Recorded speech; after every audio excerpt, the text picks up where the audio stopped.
महामृत्युंजय, कालंजय, अविनाशी, सर्वेश्वर, महाकाल कहे जाने वाले शिव जी की आज हिंदू समाज में बहुत ही श्रद्धा से पूजा अर्चना की जाती है। लोग उन्हें सर्वश्रेष्ठ मानते हैं और ये भी कहते हैं कि उन्होंने मृत्यु पर विजय प्राप्त कर ली है। बहुत सारे संत, महंत और धर्मगुरु भी इसी कथन का समर्थन करते हैं और शिव जी को ही सबसे समर्थ भगवान बताते हैं। परंतु संत रामपाल जी महाराज एकमात्र ऐसे संत हैं जिन्होंने हमारे पवित्र सदग्रंथों में शिव जी की समर्थता के विषय में कई सारे चौंकाने वाले प्रमाण जनता के सामने उजागर किए हैं, जिनकी सच्चाई आज से पहले हमारे सामने नहीं आ पाई। शिव जी की शक्ति और समर्थता का परिचय देती हुई एक सच्ची घटना की वास्तविकता से आज हम आपको रूबरू करवाने वाले हैं। इस हकीकत को जानकर आप भी आश्चर्यचकित हो जाएंगे कि क्या सच में शिव जी ने मृत्यु पर विजय पाली है? क्या वे महामृत्युंजय कहलाने योग्य हैं? इन अनसुलझे प्रश्नों के उत्तर जानिए इस सत्य कथा के माध्यम से, जिसमें शिव जी का सामना उनके ही एक परम भक्त भस्मागिरी से होता है। देखिए सत्य घटना पर आधारित यह 2D एनिमेशन वीडियो। कौन है शिवजी से भी समर्थ? एक बार एक भस्मागिरी नाम का शिव जी का साधक था, जो आगे जाकर भस्मासुर कहलाया। उसने शिव जी के द्वार पर कैलाश पर्वत के सामने शीर्षासन योग मुद्रा में भगवान शिव जी की साधना करनी प्रारंभ कर दी।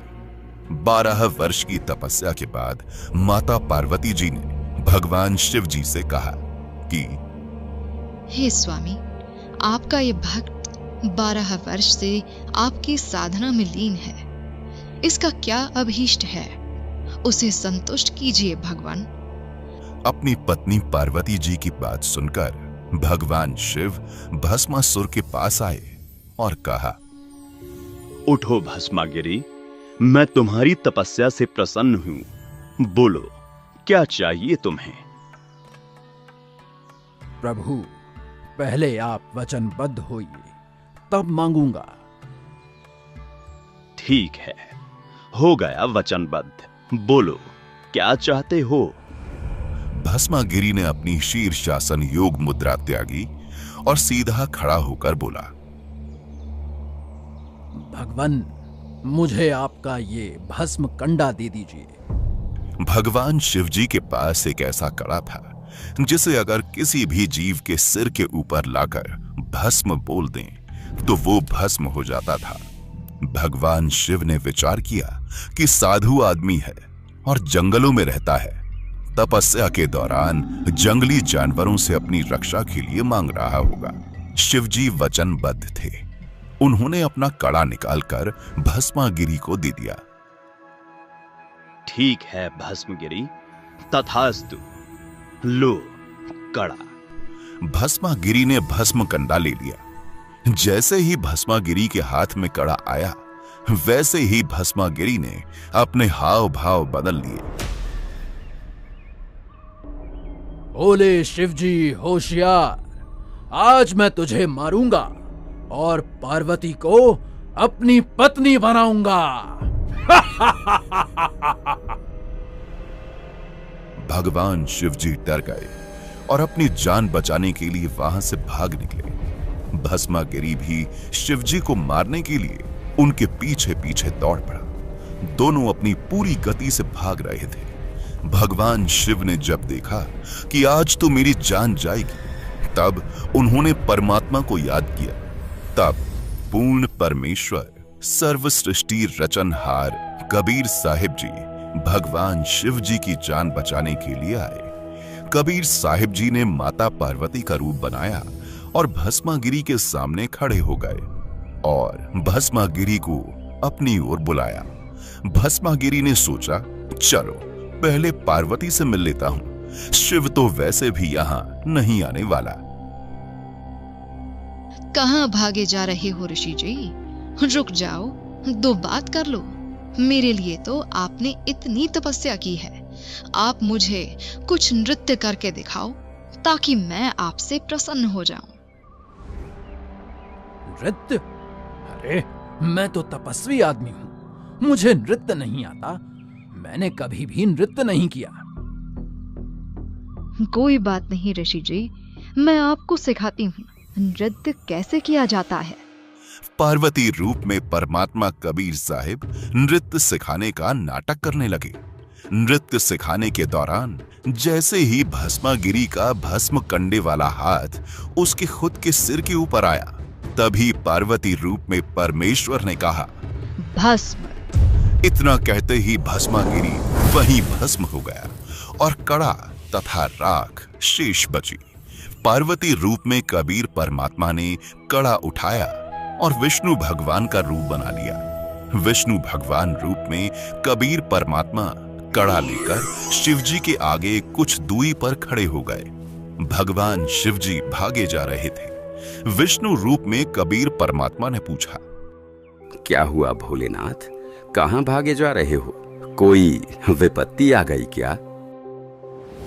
भाग लो विष्णु, भाग लो। एक दुष्ट साधक ने मुझसे मेरा भस्म कड़ा धोखे से ले लिया है और अब मुझे मारने के लिए मेरे पीछे पड़ा है। भोलेनाथ, ये लो तुम्हारा कड़ा। अरे नहीं नहीं, ये वो कड़ा नहीं हो सकता। ये वही कड़ा है। भस्मासुर अब नहीं रहा। ऐसा कैसे हो सकता है? ऐसा क्या किया आपने? मैंने पार्वती रूप बनाकर उससे गंडहत नृत्य करवाया और जैसे ही उसका खुद का हाथ उसके सिर के ऊपर आया, तभी उसको भस्म कर दिया और ये भस्म कंडा प्राप्त किया। अगर मेरी बात पर विश्वास नहीं हो रहा तो चलो मेरे साथ, उसकी राख दिखा देता हूं आपको। जब भगवान शिव ने भस्मासुर की राख देख ली, तब उन्हें विष्णु रूप में आए कबीर परमात्मा की बातों पर विश्वास हुआ। राख देखने के बाद मृत्युंजय, अविनाशी, सर्वेश्वर तथा अंतर्यामी कहलाने वाले भगवान शिव की धड़कनें धीमी हुई, जिससे सिद्ध होता है कि वे अविनाशी नहीं है। वास्तव में समर्थ अविनाशी परमात्मा कबीर साहिब हैं, जो अनेकों रूप धारण करके सभी जीवों का पालन पोषण और रक्षा स्वयं ही करते हैं। दर्शकों, इस 2D एनिमेशन को देखने के बाद अब आप शिवजी की समर्थता की हकीकत को जान पाए होंगे। वास्तव में तो समाज की दृष्टि में महामृत्युंजय, अविनाशी और अंतर्यामी कहे जाने वाले शिवजी खुद ही नहीं पहचान पाए कि उनके भक्त के मन में क्या इच्छा है। दर्शकों, सच्चाई तो यह है कि शिवजी से भी ऊपर कोई परम शक्ति है, समर्थपूर्ण परमात्मा है, जिसने उनकी जीवन रक्षा की। पूर्ण परमात्मा कबीर साहिब जी ही वो अविनाशी, महामृत्युंजय, अंतर्यामी परमात्मा हैं, जिनकी गवाही पवित्र धर्म शास्त्र भी देते हैं, जो अन्य रूप धारण करके अपने भक्तों की आस्था को कायम रखने के लिए उनकी रक्षा करते हैं। दर्शकों, आपको बता दें कि इस छुपे हुए अद्वितीय अनमोल ज्ञान को हमारे सामने तत्वदर्शी संत रामपाल जी महाराज जी ने उजागर किया है। दर्शकों, यह 2D एनिमेशन वीडियो संत रामपाल जी महाराज के सत्संग प्रवचनों का अंश मात्र है। संपूर्ण आध्यात्मिक ज्ञान प्राप्त करने के लिए अवश्य सुनिए संत रामपाल जी महाराज के मंगल प्रवचन। संत रामपाल जी महाराज के मंगल प्रवचन सुनने के लिए आज ही प्ले स्टोर से डाउनलोड करें संत रामपाल जी महाराज ऐप और सब्सक्राइब करें हमारा YouTube चैनल संत रामपाल जी महाराज।